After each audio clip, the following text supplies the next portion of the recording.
हरियाणा के मुख्यमंत्री मनोहर लाल खट्टर ने राज्य स्तरीय समारोह में किया योग। सीएम हाउस से 1100 स्थानों पर लाइव दिखे। अंतर्राष्ट्रीय योग दिवस के अवसर पर चंडीगढ़ में हरियाणा के मुख्यमंत्री निवास पर राज्य स्तरीय समारोह का आयोजन किया गया। इस समारोह में मुख्यमंत्री मनोहर लाल ने योगाभ्यास किया। सुबह 6:30 बजे इसका 1100 स्थानों पर लाइव प्रसारण किया गया। इसके लिए प्रदेश भर में 1100 स्थानों पर योग शिविर लगाए गए थे। हर शिविर में करीब 50 लोग मौजूद रहे। इस दौरान कोरोना नियमों का सख्ती से पालन किया गया। राजभवन की तरह अब सीएम आवास पर भी रोजाना होगा ध्वजारोहण।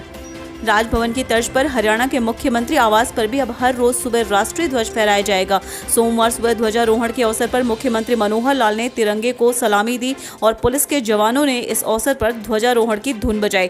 ध्वजारोहण का यह कार्य हरियाणा राजभवन की तर्ज पर शुरू किया गया है। सायंकाल के समय नित्य ध्वजारोहण किया जाएगा। राजभवन में रोजाना ध्वजारोहण किया जाता है। अब रोजाना सीएम आवास पर भी ध्वजारोहण का फैसला लिया गया। गांव गोविंदपुरा की पंचायत ने दिया भाईचारे का अनूठा संदेश। 300 साल पुरानी यह प्रथा तोड़ी।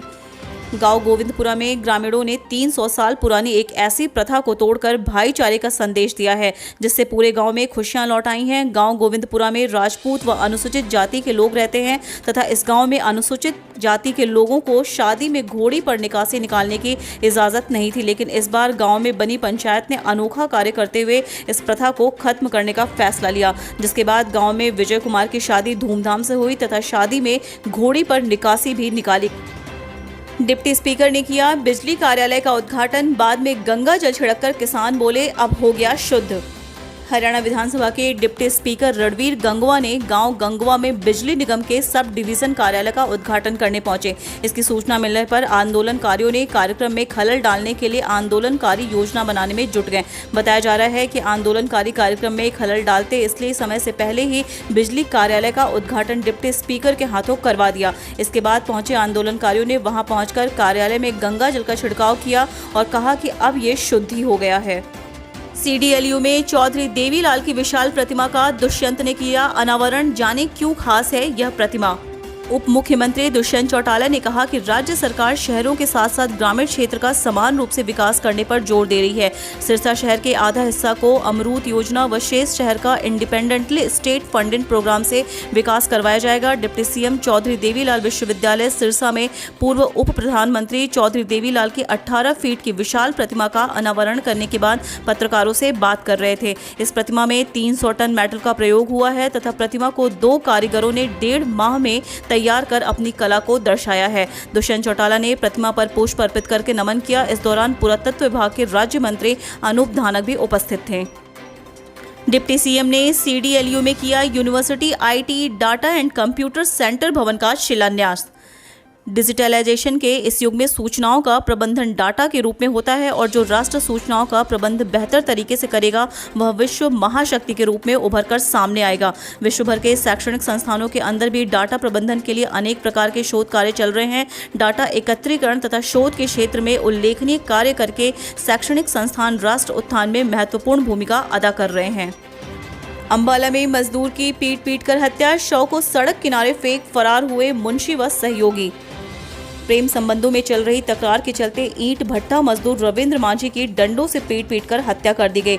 मृतक पानीपत से पंजाब के राजगढ़ ईंट भट्टा पर काम करने वाले अपने भाई उमेश मांझी और भांजा विनोद उर्फ बौधा से मिलने के लिए आया था। जब भांजा विनोद उर्फ बौधा व रविंद्र अंबाला शहर के गांव मानकपुर भट्टा पर काम करने वाले के जानकार जमाही के पास पहुंचे तो इसी भट्टे के मुंशी अर्जुन व अजित मांझी व अन्य ने उनसे झगड़ा कर डंडों से पीटना शुरू कर दिया। पक्की भर्ती करने की बजाय ठेका प्रथा को बढ़ावा दे रही सरकार।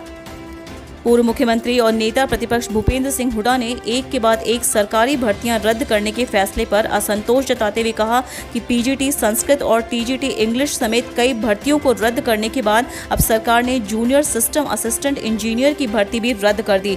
भर्ती के लिए चयनित उम्मीदवारों ने भूपेंद्र सिंह हुड्डा को ज्ञापन देकर बताया कि सरकार ने किस तरह उनके भविष्य के साथ खिलवाड़ किया है। सरकार ने दक्षिण हरियाणा बिजली वितरण निगम 146 पदों के लिए भर्ती निकाली थी, लेकिन भर्ती प्रक्रिया पूरी होने के बाद अब सरकार कह रही है कि महकमे को जूनियर सिस्टम इंजीनियर की जरूरत नहीं है।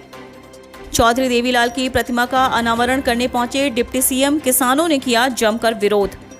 सिरसा के चौधरी देवीलाल विश्वविद्यालय में चौधरी देवीलाल की प्रतिमा का अनावरण करने पहुंचे डिप्टी सीएम दुष्यंत चौटाला का किसानों ने विरोध किया। कुछ किसान चौधरी देवीलाल विश्वविद्यालय के अंदर दाखिल हुए और विरोध जताया। पुलिस ने विश्वविद्यालय के सभी गेट पर भारी पुलिस बल की तैनाती की थी। बावजूद इसके कुछ किसान विश्वविद्यालय में कार्यक्रम स्थल के पास पहुंच गए और जमकर नारेबाजी की। हालांकि बाद में पुलिसकर्मी किसानों को कुछ दूरी पर ले गए।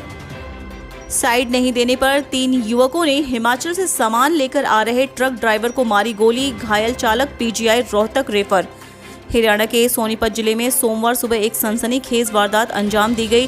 सिर्फ साइड न देने का मसला था। इससे गुस्साए 3 युवकों ने एक ट्रक ड्राइवर को गोली मार दी। गोली चालक के पैर में लगी, लेकिन उसकी हालत नाजुक बनी हुई है। उसे उपचार के लिए पीजीआई रोहतक रेफर किया गया है। अंबाला में विरोध। किसानों ने रेत की तरह ढहाए पुलिस के बंदोबस्त। शिक्षा मंत्री को रद्द करनी पड़ी मीटिंग। पुलिस के लाख बंदोबस्त फिर रेत की तरह ढह गए। पुलिस के तमाम बैरिकेड तोड़कर किसान पंचायत भवन तक पहुंच गए।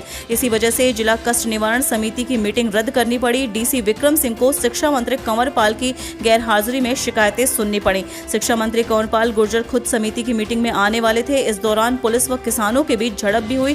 कई किसानों ने पुलिस पर लाठीचार्ज करने का आरोप लगाया। किसानों के विरोध की वजह से पुलिस को शहर की कई मुख्य सड़कें बंद करनी पड़ी। इस वजह से दिन भर राहगीर सड़कों पर लगे जाम में फंसे रहे। पानीपत में पेट्रोल पंप पर कर्मचारियों से 2 लाख रुपए लूटे। वारदात का तरीका जानकर रह जाएंगे हैरान। पानीपत की चौटाला रोड पर स्थित अन्नपूर्णा फिलिंग स्टेशन पर रविवार की देर रात 3 हथियारबंद नकाबपोश बदमाशों ने धावा बोला और कर्मचारी रौनक, कपिल व सुरेश कुमार को हथियारों के बल पर बंधक बना लिया। लुटेरों ने 3 कर्मचारियों के साथ मारपीट कर उनके मोबाइल फोन सेट छीनकर बाथरूम में बंद कर रख दिया। लुटेरों ने पेट्रोल पंप के कार्यालय में रखे 2,10,955 रुपए उठाए और फरार हो गए। चीका में चल रहा था अवैध स्पा सेंटर। पुलिस ने रेड मारी तो 4 युवती और 2 युवक कर रहे थे ये काम। पुलिस ने चीका में रविवार देर शाम छापा मारकर कैथल रोड पर चल रहे आरएस स्पा सेंटर से 4 युवतियां और 2 युवक काबू किए हैं। आसपास के लोगों के अनुसार कैथल रोड पर लंबे समय से अवैध रूप से यह स्पा सेंटर चल रहा था। हालांकि मसाज सेंटर में मौजूद युवतियों में से एक ने पुलिस को बताया कि आज वे मसाज सेंटर की सफाई करने आए थे।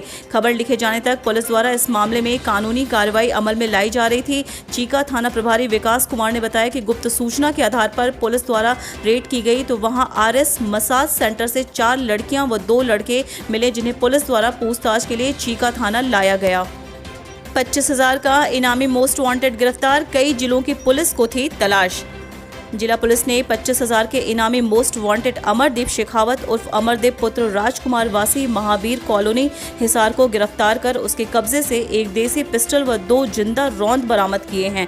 पुलिस अधीक्षक हिमांशु गर्ग ने बताया कि अपराध अन्वेषण शाखा 2 के प्रभारी निरीक्षक मलकीत सिंह के मार्गदर्शन में पुलिस ने अमरदीप को भद्रकाली मंदिर के समीप से काबू किया है। उसके कब्जे से एक देशी पिस्टल व 2 जिंदा रौंद बरामद हुए। छोटे उद्योगों को आगे ले जाने के लिए हरियाणा सरकार ने बनाई यह योजना। नए स्टार्टअप को भी मिलेगा प्रोत्साहन। मुख्यमंत्री मनोहर लाल ने लघु, सूक्ष्म, मध्यम दर्जे के उद्योगों के लिए जिला स्तर पर ऐसे क्लस्टर स्थापित करने की योजना बनाने के निर्देश दिए हैं जिनमें नए स्टार्टअप को प्रोत्साहन मिल सके। उन्होंने कहा कि इस योजना के तहत ज्यादा से ज्यादा युवाओं के लिए रोजगार के अवसर उपलब्ध करवाए जाने हैं। मुख्यमंत्री एमएसएमई की क्लस्टर योजना की समीक्षा बैठक की अध्यक्षता कर रहे थे। मुख्यमंत्री ने इसके लिए भूमि, योजना, उत्पाद के प्रकार, टेक्नोलॉजी, टेस्टिंग, सर्टिफिकेशन, रिसर्च एवं development, processing, marketing, financing, exports, designing, packaging आदि की बारीकी से योजना बनाने के निर्देश दिए। कांग्रेस छोड़ चुके अशोक तंवर बोले, कांग्रेस के लोग ही कांग्रेस को खत्म कर रहे हैं। अपना भारत मोर्चा के संयोजक एवं पूर्व सांसद डॉक्टर अशोक तंवर ने हरियाणा सरकार से मांग की है कि वह कोरोना महामारी के दौरान अकाल मृत्यु का शिकार हुए लोगों के परिजनों को मुआवजा दे। डॉक्टर तंवर सोमवार को हिसार में पत्रकारों से रूबरू हो रहे थे। उन्होंने कहा कि कोरोना की तीसरी लहर के बारे में कहा जा रहा है। सरकार यह बताए कि उसने तीसरी लहर से निपटने की कितनी तैयारी की है। सरकार की बदइंतजामी के कारण कोरोना की 2 लहरों के दौरान सैकड़ों लोगों की मौत हो गई। 10वीं तक के पाठ्यक्रम में इसी साल योगा होगा शामिल। 1,000 योग शिक्षक और 22 योग कोच शीघ्र लाए जाएंगे। हरियाणा के मुख्यमंत्री मनोहर लाल ने कहा कि प्रदेश में इस वर्ष 1000 योग एवं व्यायामशालाएं स्थापित करने की दिशा में कार्य किया जा रहा है। इनमें से 500 व्यायामशालाएं तैयार की जा चुकी हैं। इसके अलावा प्रदेश में 1000 योग शिक्षक एवं 22 योग कोच भी शीघ्र ही लाए जाएंगे। उन्होंने कहा कि योग प्रत्येक व्यक्ति के जीवन का अभिन्न अंग बने, इसके लिए पहली से 10वीं तक के विद्यार्थियों के पाठ्यक्रम में योग की इसी वर्ष से शामिल किया गया है। नवजात बच्चे को झाड़ियों में फेंका, कुत्तों ने नोच खाया। फतेहाबाद में मानवता को शर्मसार करने वाली एक घटना सामने आई है। कुछ दिन पहले जहां भूना रोड पर एक प्लास्टिक के कट्टे में नवजात बच्ची मिली थी, वहीं गत दिवस शहर के भाटिया कॉलोनी में झाड़ियों में एक नवजात का शव मिला है। बच्चे के शव को कुत्तों ने बुरी तरह नोचा हुआ था। इस बारे में सूचना मिलते ही पुलिस टीम मौके पर पहुंच गई और नवजात के शव को कब्जे में ले लिया। इस मामले में पुलिस ने भाटिया कॉलोनी निवासी सूरज की शिकायत पर अज्ञात लोगों के खिलाफ केस दर्ज किया है। योग दिवस कार्यक्रम में पहुंची भाजपा नेत्री बबीता फोगाट का विरोध, किसानों ने फिर दिखाए काले झंडे। अंतर्राष्ट्रीय योग दिवस पर चरखी दादरी के जनता कॉलेज खेल स्टेडियम पहुंची भाजपा नेत्री एवं महिला विकास निगम की चेयरपर्सन बबीता फोगाट का किसान मजदूरों ने काले झंडे दिखाकर विरोध किया। इस दौरान प्रदर्शनकारियों ने सरकार के खिलाफ जोरदार नारेबाजी भी। कुश्ती में पहली बार फतेहाबाद जिले की बेटियां खेलने जाएंगी विदेश, गांव व शहर में खुशी की लहर। फतेहाबाद के गांव दौलतपुर व भोडिया खेड़ा की बेटी अब आगामी महीनों में होने वाली विश्व चैंपियनशिप में देश का प्रतिनिधित्व करते हुए हंगरी खेलने जाएंगी। ऐसा पहली बार होगा जब कुश्ती जैसे खेल में जिले की बेटी ने इतना बड़ा मुकाम हासिल किया है। इस उपलब्धि से दोनों खिलाड़ियों के परिवारों के साथ खेल विभाग के अधिकारी भी प्रसन्न हैं। अभी तक कुश्ती खेल में इतने बड़े स्तर पर जिले की बेटी ने भाग नहीं लिया है। हरियाणा भाजपा प्रदेश कार्यकारिणी का गठन। हरियाणा प्रदेश भाजपा अध्यक्ष ओम प्रकाश धनखड़ ने प्रदेश की कार्यकारिणी सदस्यों की नियुक्ति करते हुए सूची जारी कर दी है। मुख्यमंत्री समेत सांसदों, राज्यसभा सांसदों व प्रदेश के मंत्रियों समेत 28 नेताओं को प्रदेश कार्यकारिणी में स्थायी आमंत्रित सदस्य मनोनीत किया है। 6 नेताओं को मार्गदर्शक मंडल में जगह दी गई है। वहीं कार्यकारिणी सदस्य में 38 नेताओं, जिनमें पूर्व मंत्री, मौजूदा विधायकों समेत अन्य नेताओं को जगह दी गई है। डेरोली अहिर की नदी में मिला युवक का जला हुआ शव, सूचना देने वालों को मिलेगा इनाम। गांव डेरोली अहिर नदी के पास बाहर वाले रास्ते पर एक अज्ञात जला हुआ शव मिलने से लोगों में सनसनी फैल गई। पुलिस ने शव को कब्जे में लेकर नागरिक अस्पताल के शव गृह में रखवा दिया है। मिली जानकारी के अनुसार गांव डेरोली अहिर में नदी के पास बाहर वाले रास्ते पर एक अज्ञात जला हुआ शव मिला, जिसकी गांव के सरपंच ने सदर थाना महेंद्रगढ़ में सूचना दी। सूचना मिलने पर थाना प्रभारी राजवीर मौके पर दल बल सहित पहुंचे और मौके का मुआयना किया। पहुंचने वाली थी बारात, पुलिस ने रुकवा दी लड़की की शादी। जिस उम्र में बच्चे के हाथ में किताबें और भविष्य के सपने होने चाहिए, उसी उम्र में बोगाराम कॉलोनी में एक परिवार अपनी लाडली का रिश्ता तय कर रविवार को विवाह के बंधन में बांधने की तैयारी में था। सूचना मिलने पर जिला बाल संरक्षण अधिकारी ने पुलिस बल के साथ विवाह समारोह रुकवा दिया और बारात को रास्ते से वापस भिजवा दिया। मशीन में गड़बड़ कर एटीएम से निकालते रहे रुपए, खाते से 1 रुपए भी नहीं कटा।